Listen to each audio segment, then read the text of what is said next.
Hi, I'm Cedrick Fulton. Over the course of my career, I've led thousands of employees, managed billion-dollar infrastructure projects, and navigated crises both expected and unimaginable. But today's video isn't a resume, it's a confession.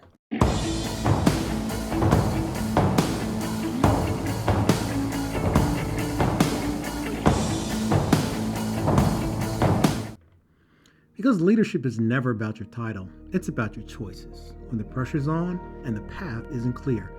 This is the story behind my upcoming leadership book, Leadership Under Pressure. Why I'm writing it, what I learned the hard way, and how I hope it helps you lead with conviction even in the most difficult circumstances. In September 2013, lanes leading to the George Washington Bridge were suddenly closed, causing massive gridlock in Fort Lee, New Jersey.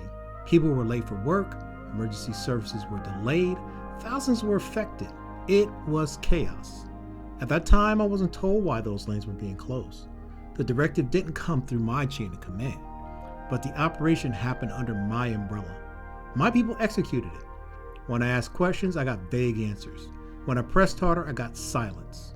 And as a lifelong public servant, someone who rose through the operations, not political ranks, that silence was louder than any directive.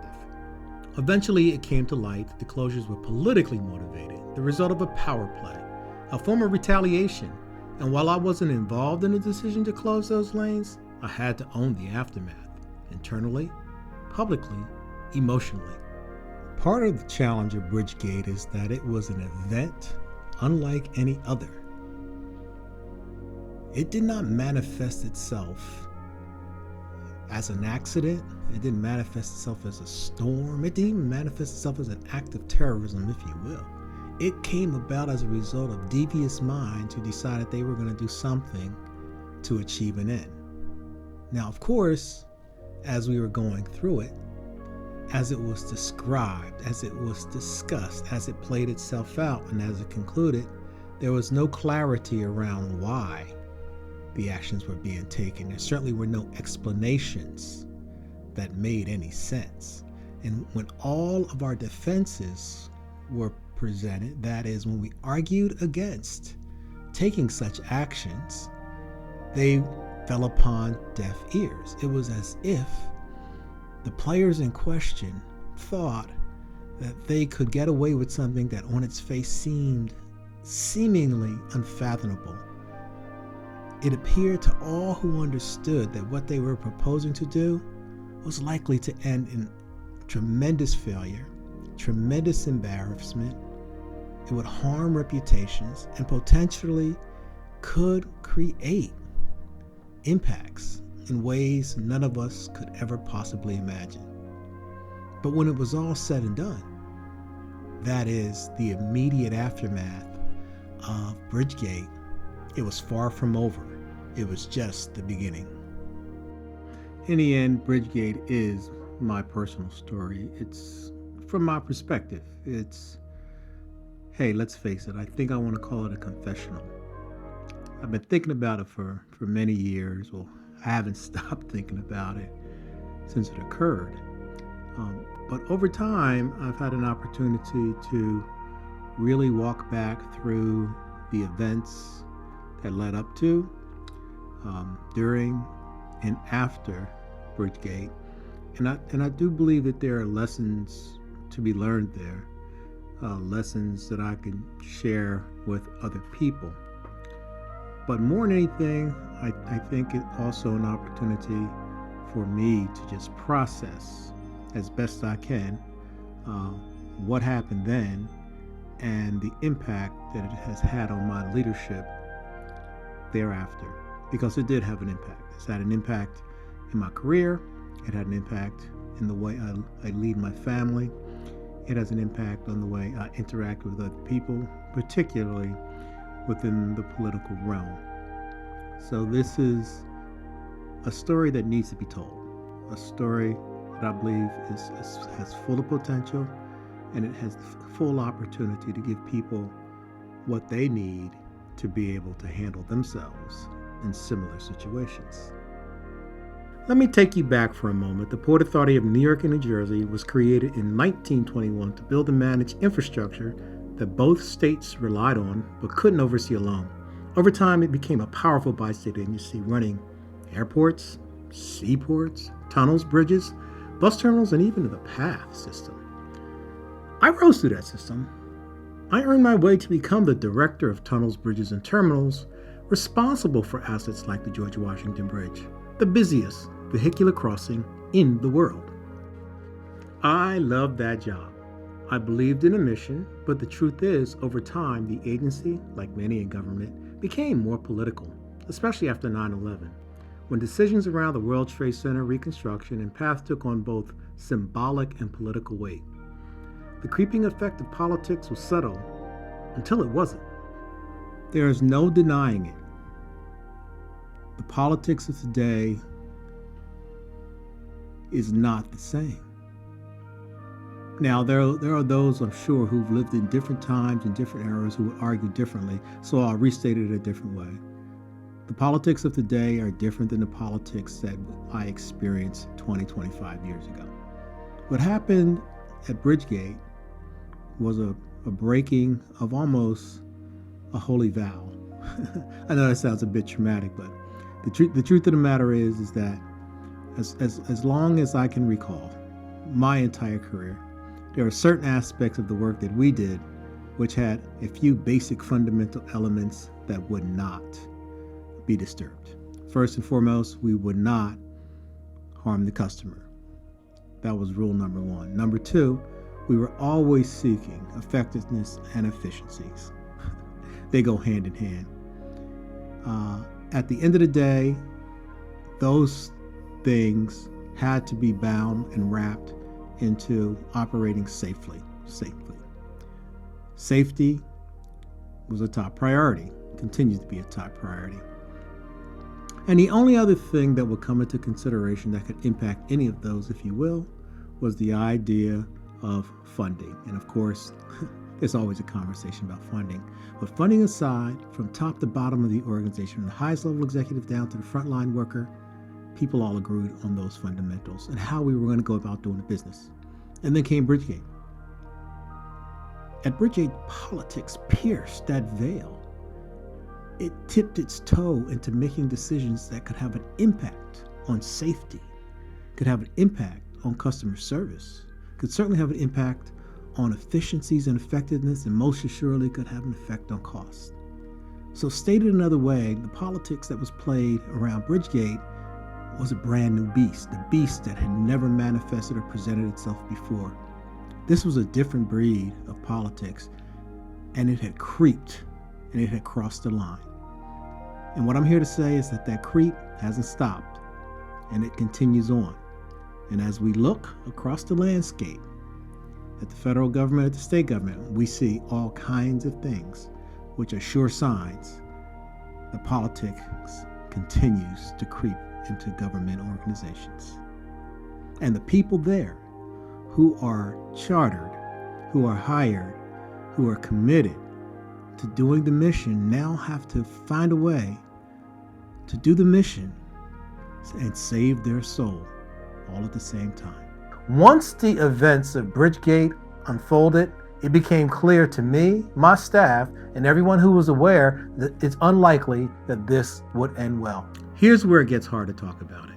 The failure I'm talking about isn't that I caused the event. It's that I didn't interrupt it sooner. I didn't blow the whistle. I didn't stop the storm before it hit the public. And that's the heart of what I wrestle with. You see, leaders in government are often stuck between politics and professionalism, between what you know is right and what you're allowed to say. I tried to protect the integrity of the organization. I thought staying quiet until I had all the facts was the responsible thing to do. But silence, in a moment that calls for courage, is itself a kind of decision. That's the lesson I carry, the one that led me to write this book. The most challenging question that I have dealt with since the very beginning is, why didn't I speak truth to power? Why didn't I sound the alarm loud and long? Why didn't I let the world know what was going on here? Why didn't I let the world know that there were the possibility for uncalculable damages to occur. Now, the truth of the matter is that I got played and I fell into a trap. I allowed my mind and allowed my fears to prevent me from doing that which I knew was right. It was a web of conspiracy, however. There were many variables at play.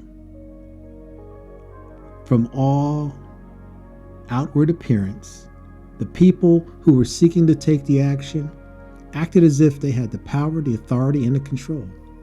They acted as if there was collaboration.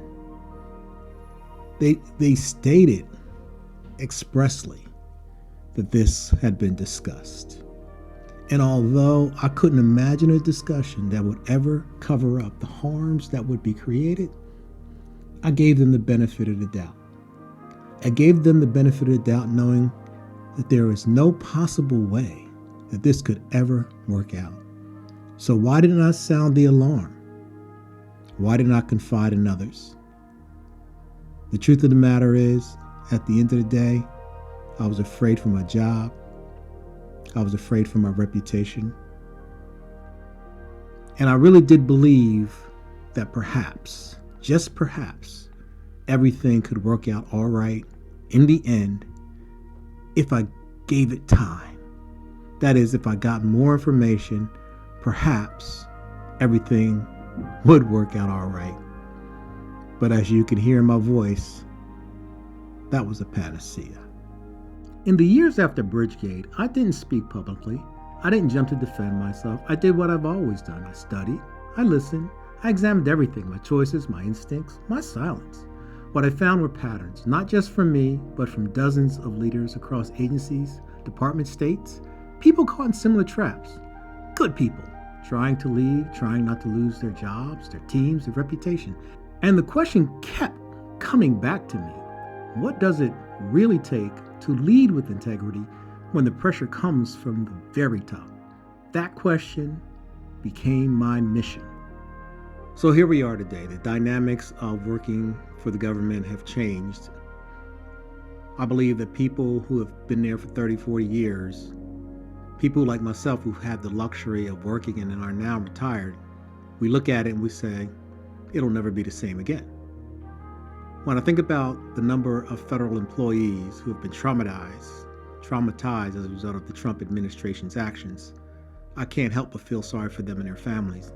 Good people trying to do their jobs, consistent with the mission as they understood it. Nonpartisan, there every day. Public servants, sacrificing, people who could have made more money perhaps in the private sector. Others not so much, people who are looking for security of a job, come in, do my work, best my ability, go home, take care of my wife, my children, my family, pay my mortgage.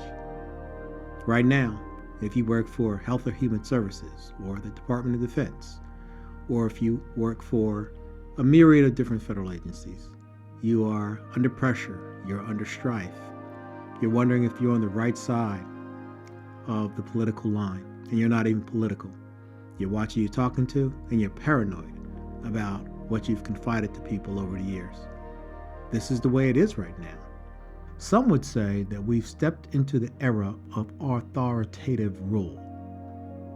It appears to be playing itself out. What federal employees are experiencing right now is the likes of which have never been experienced in this country before. Leadership under pressure isn't a tell-all, it's a give-all. It's the blueprint I wish I had when I was facing impossible decisions. It's built on 3 pillars. First, clarity, knowing who you are, what you stand for, and how to navigate systems without losing your soul. The second, courage, the willingness to act, speak, and stand, especially when doing so costs you something. Finally, conviction, the internal compass that keeps you grounded when everyone around you is spinning. This book isn't just about my hardest moments. It's about helping you prepare for yours. Because if you lead long enough, pressure will find you. If you're in leadership now, or if you aspire to it, here's what I want you to know. You're not alone. You can lead well, even when you're surrounded by political noise. You can protect your integrity without abandoning your mission. You can make it through the pressure and become stronger for it. Leadership Under Pressure is coming soon. If this story resonated with you, I'd love to hear from you in the comments. And if you're ready to lead with clarity, courage, and conviction, subscribe to the channel, hit the bell, and follow along as I unpack more stories, lessons, and tools for leaders just like you.